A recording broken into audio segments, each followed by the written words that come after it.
Matin dans la salle de banquet du palais de Koulouba, il en résulte des efforts de mise en œuvre des recommandations des ANR. Sur les 517, 72 sont entièrement réalisés et 315 sont en cours, soit un taux de plus de 74%. Le président de la transition a rappelé la nécessité de cette évaluation qui est dans une redevabilité envers le peuple dans la gouvernance. Sirabatili pour plus de détails.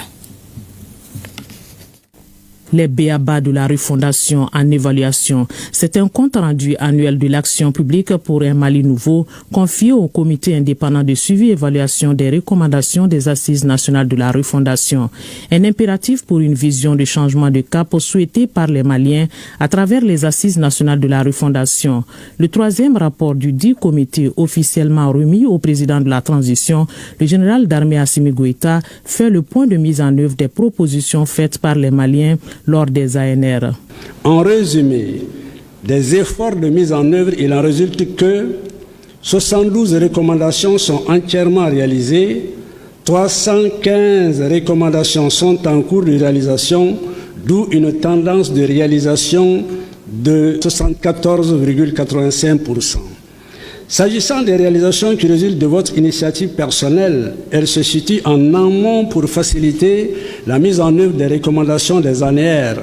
Il s'agit des unités de dialyse mises à la disposition de certains centres médicaux et hôpitaux au cours de l'année 2024. Des centres de santé communautaires ou de référence et des hôpitaux ont vu leur capacité de travail de référence et des hôpitaux et dites structures sanitaires des panneaux solaires de premier choix. Plus de 400 fourrages d'eau ont permis à des localités rurales et à des populations de centres urbains de retrouver soit leur gaieté d'antan ou d'oublier les affres liés à l'absence d'eau potable. Le comité attire l'attention du chef de l'État sur la non-mise en œuvre d'une recommandation prioritaire relative à la création d'une structure de suivi et évaluation de la performance des activités du gouvernement. Le comité, qui doit donc désormais prendre en compte les conclusions des différents États généraux et du dialogue intermalien, rappelle les nécessités pour ce nouveau volet. Il convient d'adopter une nouvelle désignation des catégories des actions en substituant court terme, moyen terme et long terme aux catégories actuelles de prioritaires, prioritaires complémentaires et non prioritaires. De mettre un accent particulier sur la fonction de la planification au regard des défis de coordination et de suivi et évaluation des actions structurantes de la refondation. De créer et ou rendre fonctionnels les comités techniques de coordination au niveau de tous les départements ministériels, de renforcer la synergie d'action entre les départements afin d'assurer une réalisation efficiente des actions. Ce rapport, qui permet d'orienter les pouvoirs publics sur les actions à entreprendre pour l'atteinte des objectifs de refondation, permet également d'être imprégné des préoccupations du peuple quant à la concrétisation de leurs doléances. Le président de la transition y accorde du crédit, d'où l'ajout aux prérogatives du comité des conclusions des autres forats comme les États généraux et le dialogue intermalien. Ce rapport est un indicateur qui oriente sur l'action publique. C'est avec un grand intérêt que nous avons parcouru le rapport annuel 2024 qui relève à juste titre des progrès significatifs. Ainsi, j'ai pu noter que sur les 55 actions prioritaires, 20 avaient été réalisées à la date du 31 décembre 2023. À ces résultats forts et encourageants, s'ajoute un accroissement de 8 recommandations, soit au total 28 recommandations entièrement réalisées au 31 décembre 2024. S'agissant des actions présidentielles, elles s'inscrivent dans la droite ligne d'une plus grande équité sociale pour la réduction de l'insuffisance d'accès des populations vulnérables aux services sociaux de base. Le chef de l'État rappelle l'élaboration de la vision 2063 qui est une suggestion des assises nationales de la refondation.